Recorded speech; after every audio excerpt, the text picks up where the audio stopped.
کہ اگر تکرار کا احتمال نہیں رکھتا تو اقرا بن حابس یہ سوال نہیں کرتے، اقرا بن حابس یہ سوال نہیں کرتے. کہتے ہیں مع انہو، نہیں کیا لکھا ہے، اتنا ہو گیا، ترجمہ ہو گیا. کیونکہ جب حج کا حکم نازل ہوا تو اقرا بن حابس کھڑے نے کہا علی آمنہ ھذا، کیا ہمارے لیے اسی سال حج فرض ہے اے اللہ کے رسول، ام للابدی، یا ہمیشہ کے لیے. ففہمت تکرار مع انہ کان من اہل اللسان، تو اس لیے تکرار سمجھ میں آیا، تو اس سے تکرار سمجھ میں آیا باوجود کہ وہ اہل لسان تھے، وہ زبان والے تھے، اہل لسان تھے. وہ زبان والے ہونے کے باوجود تکرار سمجھے، تبھی تو حضور سے سوال کیا. اگر تکرار نہیں سمجھتے تو آپ سوال نہیں. ثم لما علم ان فيه حرجا عظیما اشکل علیہ فسأل، پھر جب معلوم ہوا کہ اس میں حرج عظیم ہے، پھر جب معلوم ہوا کہ اس میں حرج، تو حضرت اقرا کو شبہ پیدا ہوا، حضرت اقرا کو، اور رسول اللہ صلی اللہ تعالی علیہ وسلم سے دریافت کیا، اور رسول اللہ صلی اللہ تعالی علیہ وسلم سے دریافت کیا. کیا مطلب کہ اقرا بن حابس اہل لسان ہونے کے باوجود انہیں شک و شبہ پیدا ہوا کہ اگر ہر سال حج فرض ہو تو یہ تو حرج عظیم ہے، لوگ حرج میں پڑ جائیں گے، اس کی استطاعت بھی نہیں رکھیں گے. شک و شبہ پیدا ہوا. اچھا یہ شک و شبہ کیوں پیدا ہوا؟ یہ شک و شبہ کیوں پیدا ہوا؟ وہ اس لیے پیدا ہوا کہ تمام عبادات اسباب متکررہ کے ساتھ متعلق ہیں، اسباب متکررہ کے ساتھ، یعنی نماز ظہر کا جب وقت ہوتا ہے نماز ظہر فرض، جب بھی عصر کا وقت ہوتا ہے عصر کی نماز فرض، جب بھی مغرب کا وقت آتا ہے تو مغرب کی نماز فرض، جب بھی رمضان شریف کا مہینہ آتا ہے تو رمضان شریف کا روزہ فرض. یہ انہیں شک پیدا ہوا کہ جب بھی وقت آتا ہے نماز ظہر کا تو نماز ظہر فرض، جب بھی دوسری نماز کا وقت آتا ہے وہ نماز فرض، جب بھی رمضان شریف کا مہینہ آتا ہے رمضان شریف فرض. تو جب بھی حج کے مہینے آئیں گے تو حج فرض ہوگا، اور جب حج ہر سال فرض ہوگا تو لوگوں پر حرج ہوگا. ایک شبہ پیدا ہوا، اسی لیے آپ نے اچھا ایک شک پیدا ہونے، شبہ پیدا ہونے کی وجہ یہ بھی ہے کہ وقت تو بار بار آتا ہے مگر بیت اللہ شریف تو ایک ہی ہے، تو پھر ایک بار ہی حج فرض ہونا چاہیے، اسی لیے آپ کو شک و شبہ پیدا ہوا. آپ کے حاشیہ نمبر 3 پر اس کو لکھا ہے نا. حضور فرماتے اگر میں ہاں کہہ دیتا نا، او سبحان اللہ، کیا معلوم ہوا کہ حضور مختار ہیں، صرف قانون دان، قانون ساز بھی ہیں. اگر آپ ہاں کہہ دیتے تو ہر سال حج فرض ہو جاتا. مصطفیٰ کریم نے ہاں نہیں کہا تو ہر سال حج فرض نہیں ہوا. وذهب الشافعی رحمہ اللہ الى ان محتملہ التکرار، اور امام شافعی رحمۃ اللہ تعالی علیہ اس بات کی طرف گئے ہیں کہ تکرار کا محتمل ہے، امر تکرار کا احتمال رکھتا ہے، امر تکرار کا تکرار کا احتمال رکھتا ہے. تکرار کا احتمال کیوں؟ لأن اضرب مختصر من اطلب منہ ضربا، کیونکہ اضرب اطلب من کا ضربن کا مختصر ہے. بولیے، کیونکہ اضرب اطلب من کا ضربن کا کیا مطلب کہنا چاہیے اطلب منکا ضربن، میں تجھ سے مارنا طلب کر رہا ہوں، اسی جگہ پر اضرب کہا جاتا ہے۔ تو اضرب اس جملے کا اختصار مختصر ہے، وہ ہوا نکرۃ، اور وہ نکرہ ہے، کون؟ ضربن۔ والنکرۃ فی الاثبات، اور نکرہ اس بات میں، اور نکرہ تخص خاص ہوتا ہے۔ نکرہ یعنی جملہ مثبت کا جملہ ہو، کلام مثبت کا ہو اور اس میں نکرہ ہو تو وہ خاص ہوتا ہے نا۔ لیکن تحتمل العموم، لیکن عموم کا احتمال رکھتا ہے۔ خاص تو ہوتا ہے لیکن عموم کا احتمال، جی نکرہ اگر نفی کے تحت ہو تو عموم کا فائدہ دیتا ہے، اور وہی نکرہ اگر مثبت میں ہو، اس بات میں ہو تو خاص ہوتا ہے، لیکن عموم کا احتمال رکھتا ہے۔ فَيُحْمَلُ عَلَيْهِ، تو اسی پر محمول کیا جائے گا، تو اسی پر بِقَرِينَةٍ تَقْتَرِنُ بِهَا، ایسے قرینہ سے جو اس کے ساتھ مقترن ہوگا۔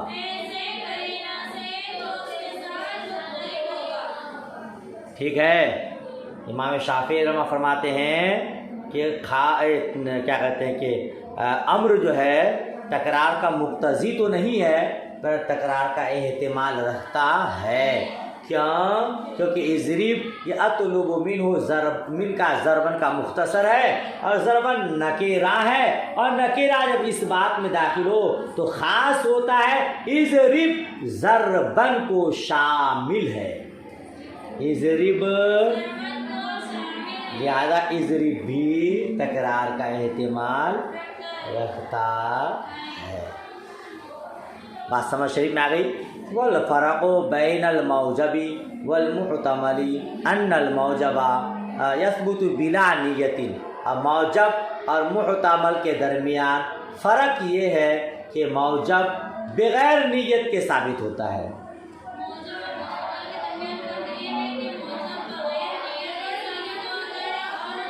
والمحتمل یثبت بالنیت، اور محتمل نیت کے ساتھ، نیت سے ثابت ہوتا ہے۔ وَدَلِيلُنَا سَيَأْتِي، اور ہم احناف کی دلیل ان قریب آنے والی ہے۔ سمجھ شریف میں بات آئی۔ موجب اور محتمل میں کیا فرق؟ موجب بغیر نیت کے ثابت ہو جاتا ہے، اور محتمل بغیر نیت کے ثابت نہیں ہوتا۔ ہم احناف کی دلیل کہ تکرار کا احتمال نہیں رکھتا ہے اور تکرار کا مقتضی نہیں ہے، ان قریب آگے آنے والی ہے۔ ماشاءاللہ سمجھ میں آ گیا؟ تو سبق یہیں تک رہنے دوں؟ چلیے دعائے خیر میں یاد۔ اللہ حافظ، خدا حافظ۔